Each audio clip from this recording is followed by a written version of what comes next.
உங்கள் இல்லங்களில் வந்து உங்கள் உள்ளங்களை உயிர்ப்பிப்பது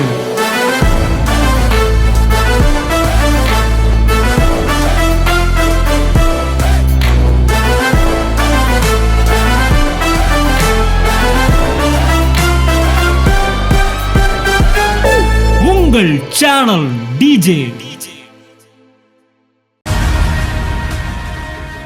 நான் சொல்கிறேன், நெசமா சொல்கிறேங்க, உங்கள் வார்த்தை உங்கள் ஆலோசனை உங்கள் வீட்டில் நிறைவேற பண்ணுவார். நீங்கள் தேவனோடு இணைந்தே இருங்க. அவர் சொல்கிறத நீங்கள் வீட்டில் சொல்லுங்கள், அது கரெக்டாக நடக்கும். இன்றைக்கு குடும்ப அளவில் இருக்கிறது, நாளைக்கு தேசத்தின் அரசியல் வரைக்கும் நீங்கள் சொல்கிறது நடக்கும்.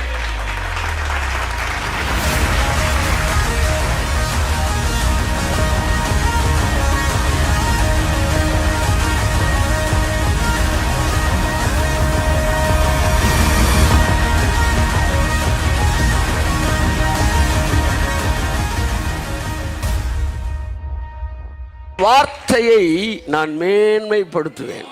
ஆச்சா, வாசிப்போம்.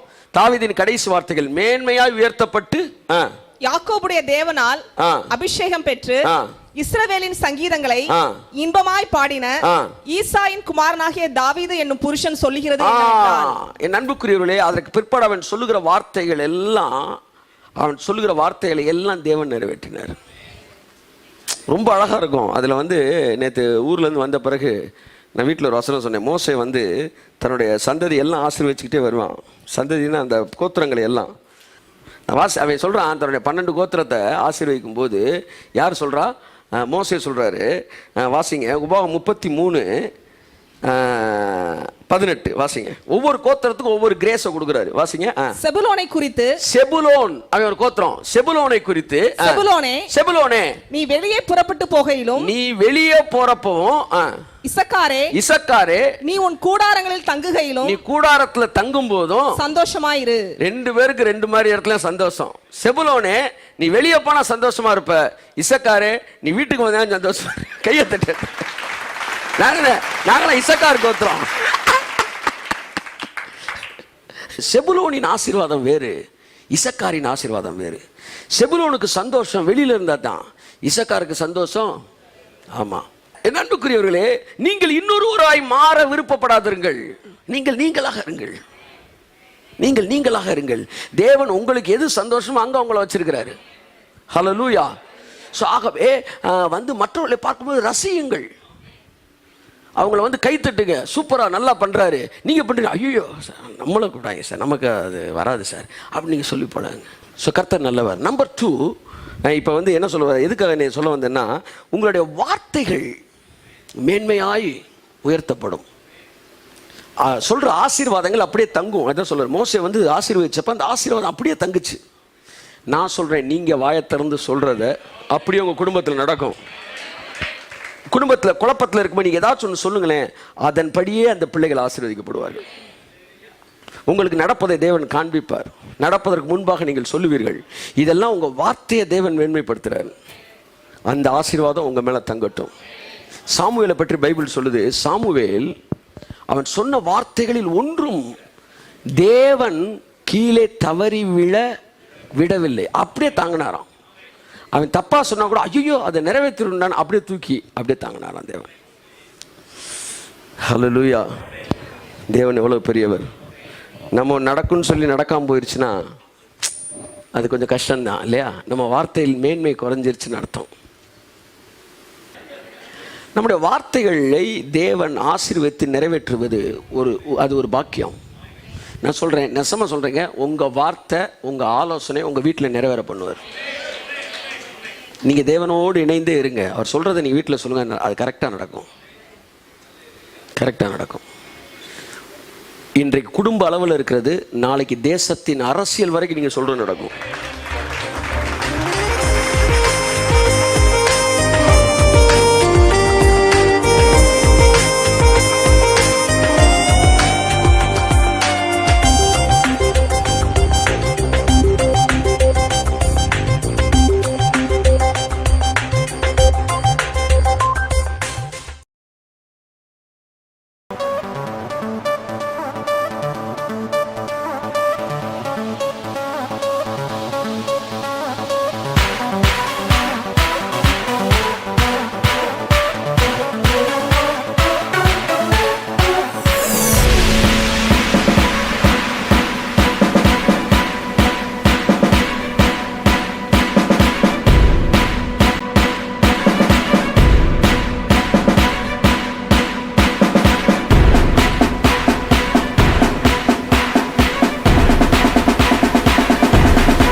ஒரு தீக்குச்சி. தின தியான மாத இதழ். வேதம் முழுவதற்கும் விளக்க உரை படிக்க விருப்பமா?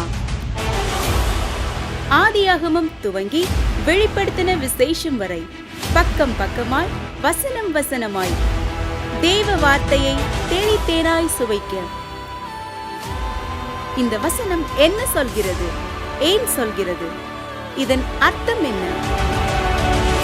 இதிலிருந்து தேவன் உங்களுக்கு தரும் ஆசீர்வாத வாய்க்கால் என்ன என்கிற ஏராளமான கோணங்களில் வேத புத்தக விளக்கத்தை வீட்டிலிருந்தபடியே விளங்கிக் கொள்ள, அணைந்து போன உங்கள் ஆவிக்குரிய வாழ்வை அனலாக்கி எழுப்ப, தினமும் ஒரு தீக்குச்சி. இது ஒரு தின தியான மாத இதழ்.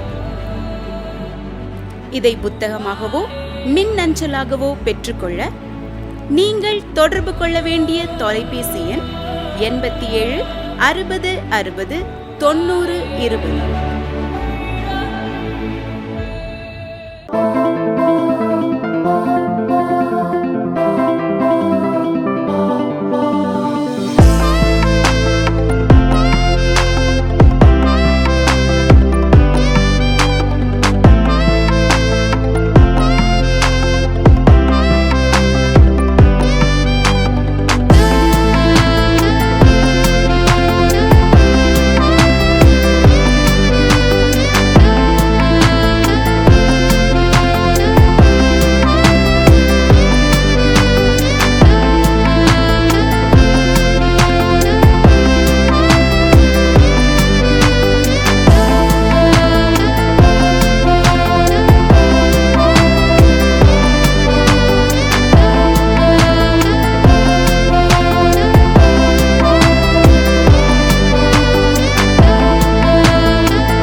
உங்கள் இல்லங்களில் வந்து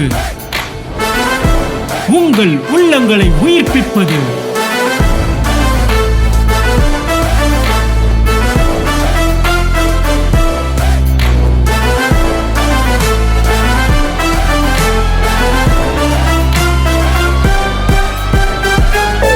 உங்கள் சேனல் டிஜே.